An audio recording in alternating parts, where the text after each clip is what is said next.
వచ్చే IPL season 2026కు ముందు Chennai super Kings జట్టులో కీలక మార్పులు జరగనున్నట్లు తెలుస్తోంది.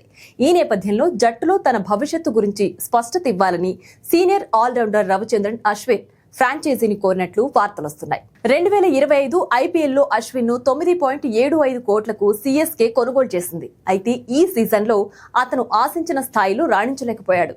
9 మ్యాచ్ల్లో కేవలం 7 వికెట్లు మాత్రమే తీశాడు. దీంతో కొన్ని మ్యాచ్ల్లో అతనికి తుది జట్టులో చోటు కూడా దక్కలేదు.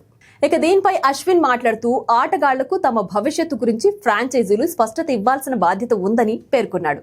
రాజస్థాన్ రాయల్స్ లో ఉన్నప్పుడు ప్రతి సీజన్ తర్వాత తమ భవిష్యత్తు గురించి ఫ్రాంచైజీ తెలియజేసేదని ఆయన గుర్తు చేసుకున్నాడు. ఒకవేళ తనను జట్టు ప్రణాళికల్లోకి తీసుకోవడం లేదని చెప్తే తాను జట్టును వీడడానికి సిద్ధంగా ఉన్నానని అశ్విన్ స్పష్టం చేసినట్లు తెలుస్తోంది. ఇక 2026 ఐపీఎల్ కు ముందు మినీ వేలం జరగనున్న నేపథ్యంలో ఆటగాళ్ల బదిలీ విడుదల విషయంలో జోరుగా చర్చలు జరుగుతున్నాయి. మరోవైపు రాజస్థాన్ రాయల్స్ కెప్టెన్ సంజు శాంసన్ ను ట్రేడ్ ద్వారా తీసుకునేందుకు సీఎస్కే ప్రయత్నిస్తున్నట్లు వార్తలొస్తున్నాయి. ఈ క్రమంలో అశ్విన్ ను రాజస్థాన్ కు ట్రేడ్ చేసే అవకాశం ఉందని కూడా ఊహాగానాలు వినిపిస్తున్నాయి.